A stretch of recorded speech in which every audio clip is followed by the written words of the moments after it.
Hello दोस्तों, जय श्री राम और स्वागत है आप सभी का मेरे इस यूट्यूब चैनल टेक शैडो में। जैसा कि थंबनेल आप लोग देख चुके हैं, किसी की अगर डीजल गाड़ी होती है और वो 10 साल पुरानी हो जाती है, अगर वो उसकी एनओसी निकलवाने के लिए आरटीओ में जाते हैं या वो ऑनलाइन परिवहन या एम परिवहन या एम वॉलेट पर अपनी आरसी को चेक करते हैं, तो उनकी आरसी में दिखाता है कि उनकी जो गाड़ी है वो एनजीटी के आदेश के अनुसार ब्लैकलिस्ट कर दी गई है। तो इस तरीके की जो गाड़ियां होती हैं उनका सॉल्यूशन क्या है, उनकी एनओसी किस प्रकार निकल सकती है या नहीं निकल सकती है, इसका क्या रूल और रेगुलेशन होता है। मैक्सिमम लोगों के दिमाग में ये कंफ्यूजन भी रहती है कि आरसी पे 15 साल क्यों लिखा होता है, जब डीजल की गाड़ी एनसीआर में चलनी ही 10 साल होती है। तो एनसीआर की जो आरसीयां प्रिंट होती हैं उस पर 15 साल लिखा हुआ क्यों आता है, क्यों एनसीआर की जो आरसीयां निकलती हैं डीजल गाड़ी की उस पर 10 साल प्रिंट होके नहीं आता है, ये चीज सॉफ्टवेयर में अपडेटेड क्यों नहीं है। तो इसका भी रीजन आज आपको हम इस अपनी वीडियो में बताएंगे। तो ये भी बताएंगे कि जो ब्लैक लिस्ट है इसको कैसे हटवाया जा सकता है, इसकी गाड़ी की एनओसी को आप कैसे निकलवा सकते हैं आरटीओ से अगर आपकी गाड़ी डीजल की है और 10 साल पुरानी हो चुकी है। ब्लैक लिस्ट कैसे हटेगा, एनओसी है वो कैसे निकल पाएगी, आरसी पे 15 साल फिर क्यों प्रिंट होता है। तो आज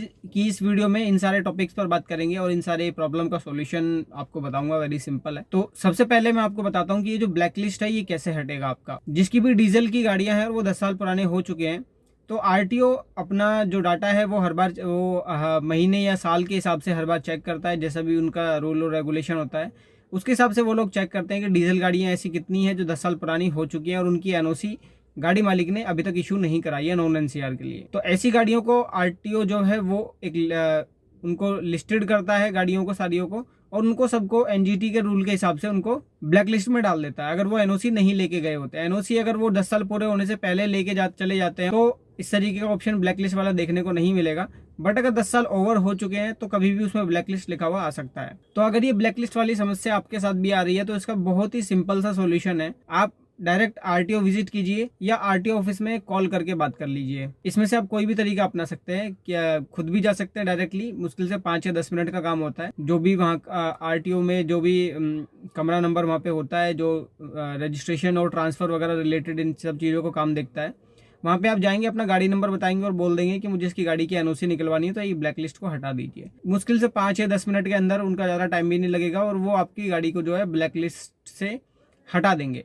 उसके बाद आप अपनी गाड़ी की ऑनलाइन एनओसी की फीस काट के एनओसी के लिए भी अप्लाई कर सकते हैं। अदरवाइज उससे पहले अगर आप एनओसी की फीस काटने की कोशिश करेंगे तो आपको वो उसमें ब्लैक लिस्ट दिखाएगा और गाड़ी की जो एनओसी है वो नहीं निकल पाएगी। तो सबसे पहले आपको जाना है जहाँ ट्रांसफर वगैरह का काम होता है, उस रूम में जाना है और आपको वहाँ पे बताना है कि मुझे डीजल गाड़ी है, 10 साल पुरानी हो चुकी है, एनजीटी के रूल के हिसाब से वो ब्लैक लिस्ट दिखा रहा है, वो ब्लैक लिस्ट मुझे हटवाना है। तो इस तरीके से आप उसका ब्लैक लिस्ट हटवा सकते हैं और फिर उसके बाद एनओसी के लिए अप्लाई करेंगे तो अप्लाई हो जाएगा। फिर आरटीओ ऑफिस अपनी गाड़ी को वेरीफाई करा के और ओनर के साइन वगैरह वेरीफाई करा के गाड़ी और ओनर के साथ आपको आरटीओ जाना पड़ेगा और वहां से फिर आपकी एनओसी जो है वो प्रिंट हो जाएगी। तीसरी चीज, जो आरसी पे लिखा होता है 15 साल और चलती है एनसीआर में सिर्फ 10 साल, तो ऐसा क्यों होता है? ऐसा इसलिए होता है कि आरसी का जो फॉर्मेट है वो सॉफ्टवेयर में एक ही फॉर्मेट है, सबका अलग अलग नहीं है। उसमें जो आरसी की जो वैलिडिटी है इंडिया में लगभग 15 साल ही है सारी गाड़ियों की, चाहे वो इलेक्ट्रिक गाड़ी हो या फिर वो पेट्रोल गाड़ी हो या डीजल गाड़ी हो, सब पे बाय डिफॉल्ट 15 साल ही लिखा हुआ आता है। डीजल गाड़ी के लिए कोई अलग से सॉफ्टवेयर नहीं है, कोई अलग से प्रावधान नहीं है। हो सकता है इन फ्यूचर में जाके ये समस्या ठीक हो जाए कि जो नॉन एनसीआर की डीजल गाड़ियां हैं उन पे 15 साल लिखा है और जो एनसीआर में रजिस्टर्ड गाड़ियां हैं उन पे 10 साल लिखा है, तो ये हो सकता है बाद में ठीक हो जाए। बट अभी फिलहाल बाय डिफॉल्ट सबका सिस्टम एक ही है। आरसी पे 15 साल ही लिखा आता है, चाहे वो डीजल हो, चाहे वो पेट्रोल हो,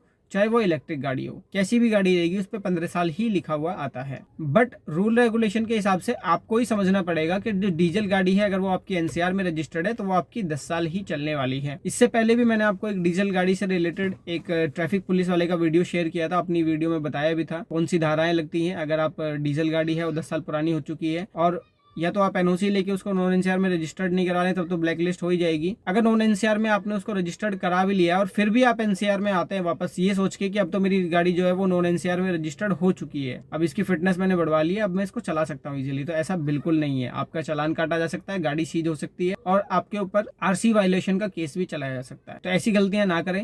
आरसी पे जो 15 साल प्रिंट है उसके ऊपर ना जाए, वो बाय डिफॉल्ट है, हर आरसी में 15 साल ही लिखा हुआ आता है। अच्छा रहेगा कि अगर आप या तो वक्त से पहले पहले उसकी एनओसी निकलवा लें नॉन एनसीआर के लिए। अगर आपका खुद का नॉन एनसीआर का प्रूफ नहीं है तो आप अपनी गाड़ी किसी को सेल कर सकते हैं। जहां भी आपको अपना बेस्ट प्राइस मिल रहा है वहां पे अपनी डीजल की गाड़ी बेच दीजिए। ऐसा कोई बंदा उस गाड़ी को ले लेगा जो नॉन एनसीआर में रहता होगा, और उनको कुछ फायदा हो जाएगा कि वो अपनी गाड़ी को ले जाके नॉन एनसीआर में रजिस्टर्ड करेंगे, तो वहां पे उनको 5 साल चलाने के लिए और एक्स्ट्रा मिल जाएंगे। आपको आपकी गाड़ी की कीमत मिल जाएगी और नॉन एनसीआर वाले को 5 साल चलाने के लिए मिल जाएगी। इसमें दोनों का फायदा हो जाएगा। अगर आप ये सोचते हैं कि डीजल गाड़ी को बाहर रजिस्टर्ड कराने के बाद एनसीआर में क्यों नहीं चला सकते हैं, या एक दिन के लिए भी आ सकते हैं या नहीं आ सकते, तो इन सारे सवालों का जवाब मैं ऑलरेडी दे चुका हूँ वीडियो में। फिर से मैं आपको बताता हूँ कि ऐसा कोई रूल रेगुलेशन नहीं है कि आप एक दिन के लिए, 1 मिनट के लिए, 5 मिनट के लिए आप आरटीओ आ सकते हैं, या कहीं घूमने जा सकते हैं, या विजिटिंग पर्पज से उस गाड़ी को एंट्री कर सकते हैं, एनसीआर में नहीं कर सकते। तो इन सब चीज़ों के लिए आपको थोड़ा ध्यान रखना पड़ेगा कि ये सब चीज़ें आपको नहीं करनी है। ना एक दिन, ना 1 मिनट, ना कुछ महीने, आपको एनसीआर में एंट्री लेनी ही नहीं है अगर आपकी डीजल गाड़ी है वो 10 साल पुरानी हो चुकी है। ट्रैफिक पुलिस की खासकर निगाह रहती है ऐसी गाड़ियों पे जो डीजल गाड़ी है और 10 साल पुरानी हो चुकी है और एनसीआर में रन कर रही है, क्योंकि